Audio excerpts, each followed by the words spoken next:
السلام علیکم ورحمۃ اللہ وبرکاتہ۔ حامد و مصلی و مسلمہ،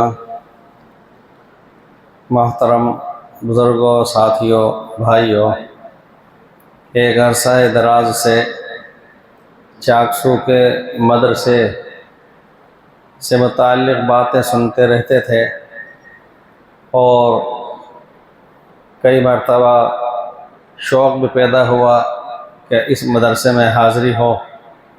میں اسی طرح سمجھتا تھا کہ 15-20 طلبہ پڑھتے ہوں گے اور اس طرح کے مدارس بہت سارے ہیں ماشاءاللہ، اور لیکن اس سے زیادہ اٹھ کر میں سوچ نہیں سکا تھا۔ لیکن ان 3-4 سال میں بہت کثرت سے مدرسہ دعوت الایمان رحیمیہ سے متعلق باتیں، خوبیاں سننے میں آئیں، اور خود اہل علم، قاری، حافظ، مولوی حضرات بھی اپنے بچوں کو اس ادارے میں بھیج کر تعلیم حاصل کروانے لگے۔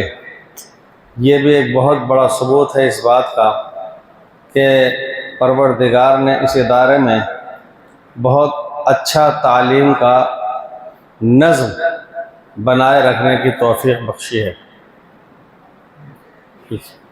آج حاضری ہوئی، ماشاءاللہ جیسا سوچا تھا یقیناً اس سے زیادہ بہتر، مفید، کارگر دیکھا گیا، محسوس کیا گیا۔ اور پھر پہلی حاضری آج کی تحفیظ القرآن کی نسبت سے ہوئی۔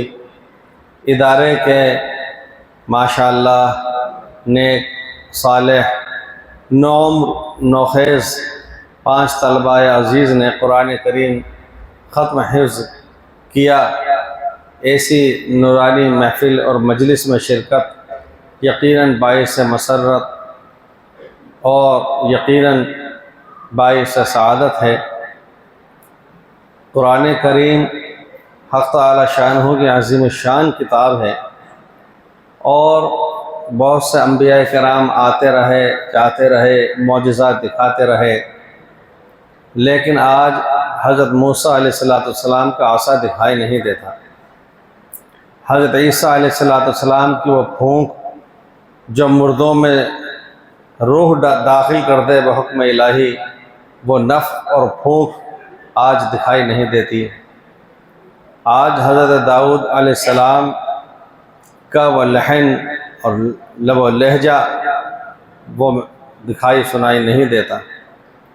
آج نوح علیہ السلام کی کشتی اپنے سامنے نہیں ہے۔ آج سلیمان علیہ السلام کا تخت وہ کہیں نظر نہیں آتا۔ انبیاء کرام دنیا میں تشریف لاتے رہے اور اللہ تعالی شانہ کے حکم سے وہ معجزے دکھاتے رہے، خرق عادت چیزیں بتاتے رہے، اور لوگ ان کرشموں کو دیکھ کر دین حق کو تسلیم کرتے رہے، اس میں داخل ہوتے رہے۔ لیکن رسالت مآب علیہ السلام کو حق تعالی شانہ نے جو عظیم تر معجزہ عنایت فرمایا وہ قرآن کریم کا معجزہ ہے۔ اللہ تعالی شانہ نے وہ معجزہ عطا فرمایا جس کی نسبت براہ راست اللہ تعالی شانہ سے جڑی ہوئی ہے۔ کہا جاتا ہے کہ قسم بلا ضرورت ہرگز نہیں کھانا چاہیے، اور ضرورت بھی بہت زیادہ پیش آ جائے تبھی انسان قسم کھائے، ورنہ خواہ قسم نہیں کھائے۔ اور قسم کھائے تو اللہ جل شانہ کی قسم کھائے، غیر اللہ کی قسم نہ کھائے۔ اپنے یہاں رواج ہے بچوں کی قسم کھا لی، اپنے سر کی قسم کھا لی وغیرہ ذالک، اللہ کے علاوہ کسی کی قسم نہ کھائی جائے۔ لیکن علماء نے لکھا ہے کہ قرآن کریم کی قسم کھائی جاتی ہے، اس لیے کہ قرآن کریم اللہ تعالی شانہ کی صفت ہے۔ تو یہ اللہ تعالی شانہ کی ایسی عظیم تر کتاب ہے کہ جو معجزہ نبوی ہے، رسول پاک علیہ السلام کا وہ معجزہ جو قیامت تک اسی آب و تاب کے ساتھ باقی اور محفوظ رہے گا، یہ وہ معجزہ ہے۔ اللہ تعالیٰ شانہ کا کلام ہے، اس کی صفت ہے، دنیا میں زندگی گزارنے کے لیے دستور حیات، طریقہ زندگی اس کے اندر ہے۔ اگر کوئی فیصلے کیے جائیں تو قرآن کریم کتاب کے مطابق فیصلے کیے جائیں گے۔ کوئی بات چیت اگر کی جائے گی قرآن کریم کے پیش نظر وہ بات چیت کی جائے گی۔ اگر حق و باطل کو جانچنا پرکھنا ہے تو قرآن کریم کی کتاب اس کے لیے معیار ہے۔ اگر کوئی فیصلہ کرنا ہے دو فریق کے درمیان تو قرآن کریم حکم کا کام کر رہا ہے۔ قرآن کریم وہ کتاب ہے جس میں پہلے نبیوں کے، پہلی امتوں کے واقعات موجود ہیں۔ قرآن کریم کے اندر آئندہ آنے والی باتوں کا، پیشن گوئیوں کا ذکر ہے۔ قرآن کریم کیسی عظیم ترین کتاب ہے، ایک ایک حرف کے پڑھنے پر اجر و ثواب سے نوازا جاتا ہو۔ ابھی آپ حضرات نے اس کے فضائل سنے کہ میدان محشر میں بھی قرآن کریم کی ایک ایک آیت پڑھتے رہنے، چڑھتے رہنے کا ذکر بتلایا گیا ہے کہ قرآن کریم پڑھتا جا، چڑھتا جا۔ جے پور میں ایک بزرگ تھے حاجی فیاض احمد صاحب مرحوم و مغفور، وہ یہ فرمایا کرتے تھے کہ میں نے حضرت جی مولانا یوسف رحمۃ اللہ علیہ سے سنا ہے کہ یہ فضیلت ان حافظوں کے لیے ہے جن کا عمل بھی قرآن کے مطابق ہو، صرف حفظ کر لینا زبانی نہیں۔ تو قرآن کریم یہ ایک الفاظ ہیں، اس کے اندر معانی ہیں۔ دنیا میں جتنے بڑے مفتی ہیں، مفتیان کرام، وہ قرآن پاک سے مسائل نکالتے ہیں اولاً، پھر حدیث میں دیکھتے ہیں، پھر فقہ کے کلام میں دیکھتے ہیں۔ قرآن کریم کے اندر سے مفتیان کرام مسائل نکالا کرتے ہیں، مفسرین اس کے اندر سے باریک نکات نکالا کرتے ہیں، واعظین تقریر بیان کرنے والے قرآن پاک میں سے چیزیں تلاش کر کے پیش کرتے ہیں۔ یہ وہ مقدس کتاب ہے۔ لیکن یہ بات یاد رکھنا چاہیے ہمیں اور آپ کو سب کو کہ قرآن کریم کے ایک تو الفاظ، حروف ہیں، ایک اس کے معانی ہیں۔ اس کی مثال اور تشبیہ پھول سے دی جا سکتی ہے کہ پھول اس سے زیادہ قیمتی عطر ہوا کرتا ہے، لہٰذا قرآن کریم کے معنی، اس کے حقائق، اس کی باریک باتیں جو بڑے علماء کا کام ہے، وہ بے شک بہت بنیادی چیز ہے، بڑی چیز ہے۔ لیکن قرآن کریم کی مثال جو پھول سے دی جاتی ہے، تو پھول ایک ہوتا ہے جو دکھائی دیتا ہے، اس کے اندر رنگ روپ ہوا کرتا ہے، خوبصورتی ہوا کرتی ہے، اس کی بناوٹ سجاوٹ ہوا کرتی ہے کہ کس طریقے سے پھول کھلا ہوا ہے، کوئی لمبوترا ہے، کوئی گول ہے، کوئی چوکور سا ہے، وغیرہ الگ الگ ڈیزائن کے، الگ الگ انداز کے، خوشبو بھی ہر ایک کی الگ الگ۔ آنکھ بند کر کے بھی کوئی سونگھ کے تجربہ کار بتلا دے گا کہ کس پھول کی خوشبو ہے، لیکن کیا کوئی خوشبو بغیر عطر کے وجود میں آ جائے گی؟ نہیں آتی۔ تو قرآن کریم کے الفاظ اصل ہیں، جب تک قرآن کریم کے الفاظ نہیں ہوں گے نہ تو اس کے معنی کا سوال پیدا ہوگا، نہ اس کی باریک باتوں کا سوال پیدا ہوگا۔ اس کے لیے بھی بنیاد قرآن کریم کے الفاظ ہیں۔ وہ ادارے جہاں پر قرآن کریم کی تعلیم دی جاتی ہے، دلائی جاتی ہے، وہ بہت ہی بابرکت ہیں۔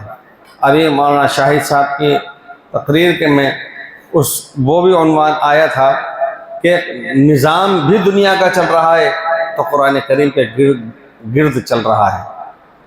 مولانا شاہد صاحب جو اس سے پہلے بیان فرما رہے تھے، ان کے نانا جان حاجی حنیف صاحب، وہ مدرسہ کاشف العلوم بنگلے والی مسجد بستی حضرت نظام الدین میں پڑھایا کرتے تھے۔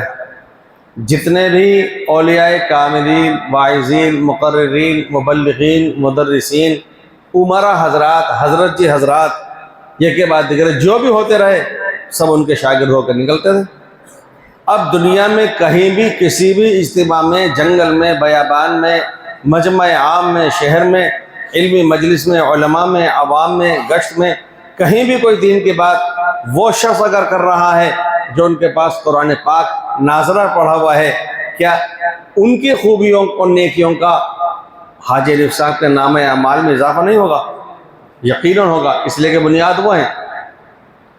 اس وقت میں دہلی میں مرکز میں حضرت مولانا عبید اللہ صاحب بلیابی رحمۃ اللہ علیہ بخاری شریف کی پہلی جلد پڑھاتے تھے، اور مولانا اظہار الحسن رحمۃ اللہ علیہ بخاری شریف کی جلد ثانی پڑھاتے تھے۔ مولانا اظہار الحسن صاحب رحمۃ اللہ علیہ اس حدیث پر کہ خیرکم من تعلم القرآن وعلمہ، تم میں سب سے بہتر وہ ہے جو قرآن پاک سیکھے اور سکھائے، اس پر یہ فرماتے تھے اور ایک جذبے کے ساتھ، یقین کے ساتھ فرماتے تھے کہ میں قسم کھا کر کہتا ہوں، خدا پاک کی قسم، حاجی حنیف صاحب مولوی عبید اللہ صاحب سے افضل ہیں۔ حاجی حنیف صاحب پڑھا کرتے تھے قرآن کریم ناظرہ، مولانا عبید اللہ بلیابی رحمۃ اللہ علیہ شیخ الحدیث، وہ کہتے تھے کہ اس حدیث کی بنا پر میں قسم کھا کر کہتا ہوں، لہٰذا ہمیں اور آپ کو قرآن کریم درجہ ناظرہ ہو، درجہ حفظ ہو، اس کو بہت ہی عظمت عقیدت کے ساتھ دیکھنا چاہیے، سوچنا چاہیے۔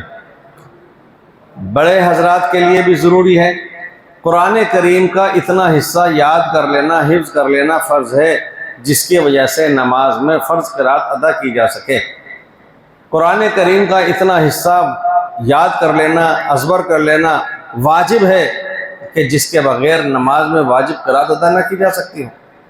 قرآن کریم کا اتنا حصہ، اتنی آیتیں یا صورتیں یاد کر لینا سنت مؤکدہ ہے کہ جس کی بنا پر آدمی نماز میں سنت مؤکدہ کے مطابق قرات تو کر سکے، پھر اس کے آگے مستحب کا درجہ وغیرہ وغیرہ۔